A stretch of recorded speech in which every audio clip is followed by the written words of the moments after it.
Welcome to EDU TV with 4.5 lakh plus viewers and over 1,500 educational repositories across the world.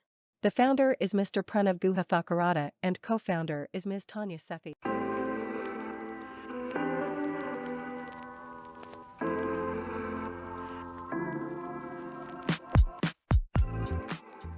Greetings everyone and welcome to EDU TV. My name is Rajni from DPS Bangalore East and we're joined by Rajni Julka ma'am on EDU TV. EDU TV is a progressive education channel covering the events, discussions and people in the world of academics. With over 1,600 subscribers and almost 500,000 views, EDU TV is truly a pioneer in education news. Ladies and gentlemen, it gives me great pleasure to introduce you to a dynamic leader in the field of education, Ms. Rajni Julka. She is an EdTech strategic leader with 18 years of total experience, including 13 years in leadership roles as principal. Ma'am's ability to establish strategic linkages with industry for industry academia collaboration and train students to develop core competencies for campus placements and internships is another of her many strengths. She offers a non-traditional and effective approach in helping people to redesign their thoughts, creating innovative minds and passionate leaders through her workshops, talks, and YouTube channel, UrSoulSoup. Ma'am is an excellent leader who is happy to empower life, and we are thrilled to have her with us today on the EduTV program. Let us begin a session on practical learning. Ma'am, could you please guide us through as to what exactly practical learning is and its importance? Thank you so much, Srirang, for such a wonderful invite and taking the initiative at this young age, being the anchor of our EduTV channel. And it's a privilege to be a part of the education system and give insights, empower, inspire, and transform the youth, which are the pillars of the country, and making a very different workforce altogether. It is very important that to understand that everyone, as when we are born, or the kind of neural development we do have a cognitive load which helps us to have the increase the retention power. So the more we practice, the remembrance capacity increases. So it's always said that repeat to remember and remember to repeat. So what happens when you apply something in your day-to-day life, the kind of learning you must be have been doing a lot of projects in these schools. You are learning certain concepts, the retention capacity. Even you watch the videos or the audios on the social media, it's hardly 2 to 3 minutes where you can retain it. So what happens when you do a project? For example, you design a project, you put all your applications on it, you put all your learning in it. Since you're doing it yourself, that's why DIY has become a very important aspect in the education system, especially in the school. So you do it yourself. When you're doing it yourself, you're leaving an impressions on your cognitive brain, which helps you to remember how is the application. This is one side why application learning is very, very important, or application practice is very, very important. Now, I would like to focus on that. Now, why application is very important? Application-based learning is very important because we are trying to solve the problem statement of the society. Everything revolves around the problem solving skills. Society has various problems, from social sector to economical sector to health sector to the mental health sectors. A lot of areas are there. We are solving a problem. I remember your DPS South Bangalore, when I was heading EOB automations as L&D head. We had a project on how to help and how to note whether someone is out on a cricket pitch without an umpire. Suppose an umpire goes on absent, right? So that's a problem statement, that if there is no umpire around, or there is no third umpire, who will decide whether the batsman is out or not? We did it through the with the sensors. I'm bringing these examples. It's good because you're from DPS Bangalore and the project was done. So without an umpire, third umpire, we have been solving the problem through I would say a sensor base, which is the IoTs, Internet of Things. So here what we are doing, we are applying Internet of Things in our day-to-day life problem. or solving one of the recreation or one of the activity based approach. So here it shows that how application has eased and helped us in to find out the right conclusions. So I think in that way, when application is something we create, we do, that's then the third point is it comes to innovation. We are innovating it. And today is the time is the world of innovation. Innovation has helped us a lot. We have gadgets, we have applications at home. We just download it on the phone. No one is at home, but we can vouch what is happening in the home. We are solving a home problem of the safety and the security issues. So what we are doing is we are applying it, watching it on our phone. So that's why application based learning helps a child to increase or enhance his skills, upskill himself to solve the problem of the society. So that's what the practical approach is more important, where you apply the basic concepts of the subject, which helps the Definitely. humans or the society to solve their problem. Definitely, ma'am. And as many people say, practicality leads to innovation, and innovation is the critical, it is the pivotal part of evolution.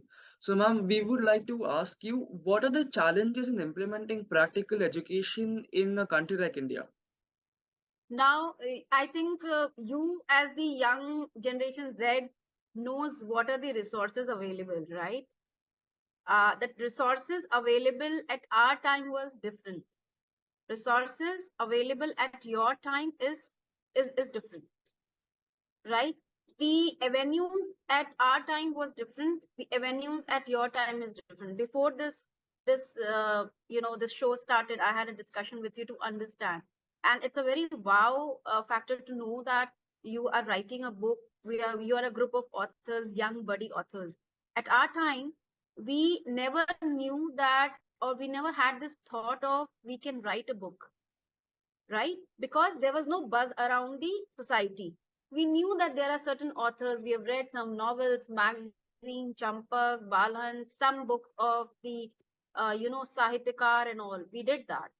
But we never thought of that we can also become an author. Now we are becoming an author at this age. So you can understand the difference in the generation gap of the resources availability. Now this resources availability has become more prominent because of the social media. Social media has brought the information at your doorstep. That's what we call as Google Baba. Also, you can put any questions, you get the information or the availability of the resources. So if you talk about the resources availability, any sector you take it up. Now, I'll give you an example when it comes to the career guidance. We never knew that there are 258 careers. Even I don't think so today's generation knows from different fields. Very few know. Earlier it was 10, 12. Some people now know 50. Blog writing has become one of the career. Content writing has become one of the career. Digital marketing has become the career aspect of it. Finance management has become career of it. You don't know there is a career which is called museum therapist. Someone working as a therapist in a museum, and they are paid very well. So it's not only about the resources, it's also about the knowledge and awareness of those resources available. If you see today, people have started the business on their agriculture part, on especially on the horticulture. So they have become entrepreneurs by doing that. Resources are available. India is a rich heritage about the agriculture in and around. We know from our ancient times. But how many were adaptable to it? How many acquired that as a business is very, very important, because horticulture has become a very hot subject across the schools these days. Many of the schools have started establishing. If you see, the robotics has come in picture in the schools, teaching the basics of the robotics or the programming. Why? Because when we are stepping out in the society, when we are living in the day-to-day life, everything has started automated. Bangalore do have a dosa making machine which is automated, right? It was the first Yes. machine came a year back. So somewhere the society is upgrading themselves. So we need to know the resources availability. Google Definitely. has made a watches or specs to check on your stepometer, or a specs where you can check the photographs just by wearing a glass, and you click a button and you can capture what you're viewing it up. See the beauty of how the world has come closer to you. So the resources are more, avenues are more, opportunities are more. It's we need to explore, be aware about it, and also do not get too much scattered or distracted by so many resources. It's basically first understand, channelize your skill that I am good at these 10 things or I'm good at these 5 things. I need to focus on these 3 things, then pick up those 3 things and understand where are these resources, what is the value of these resources, how do I apply these resources, which is again the practical, and how do I grow up with these resources as my career choices also. So resources availabilities are such beautiful today. It's how we just leverage it in the right way. Definitely, ma'am, definitely.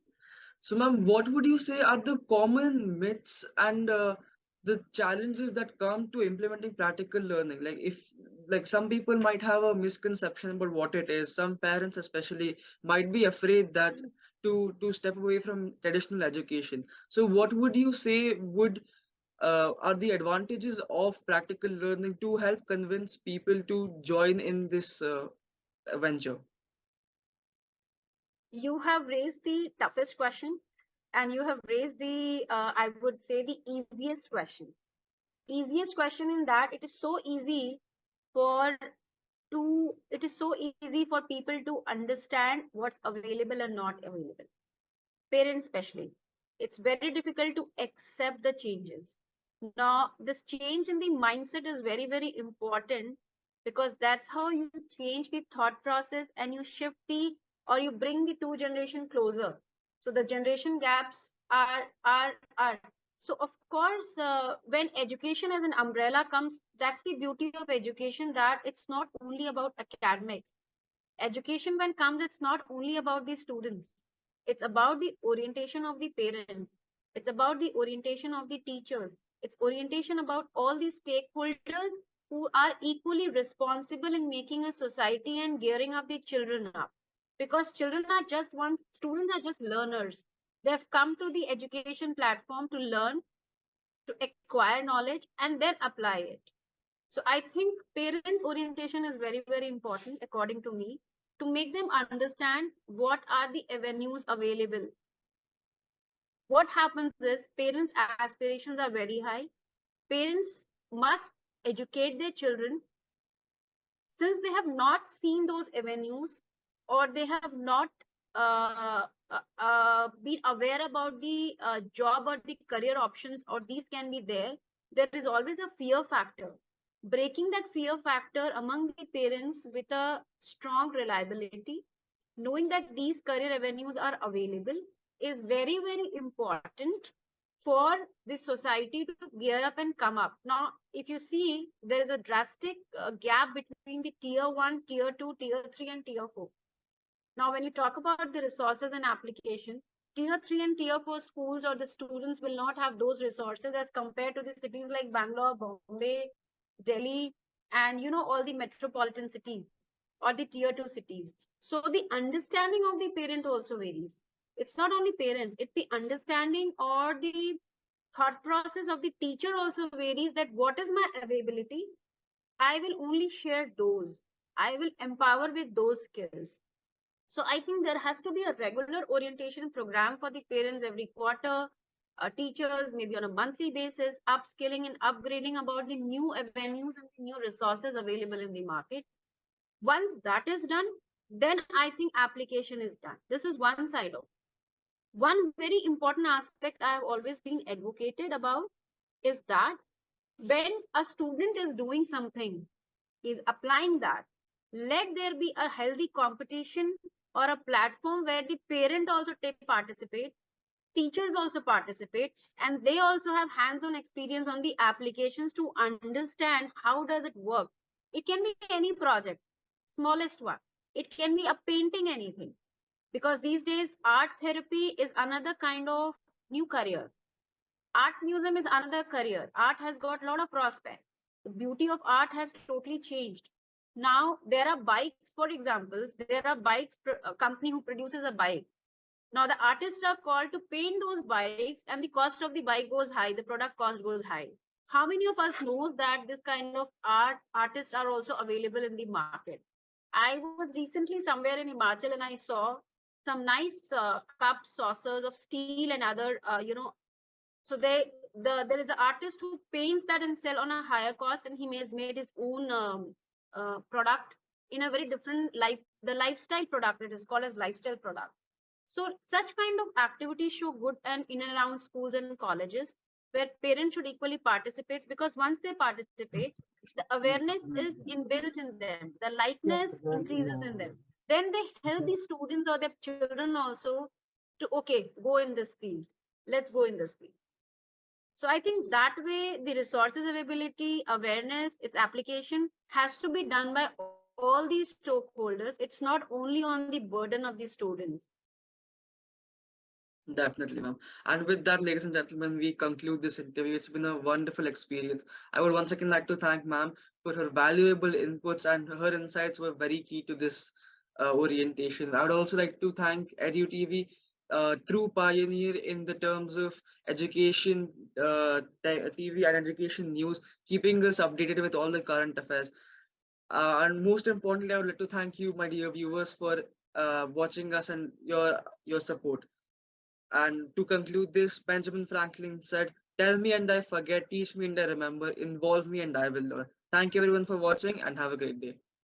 Thank you so much, Srirang, and thank you, EDU TV, for inviting me. Have a lovely day. God bless you.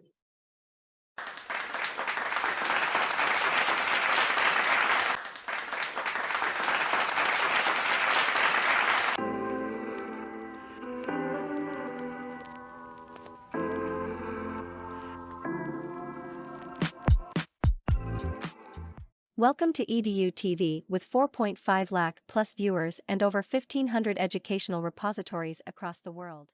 The founder is Mr. Pranav Guha Thakurata and co-founder is Ms. Tanya Sethi.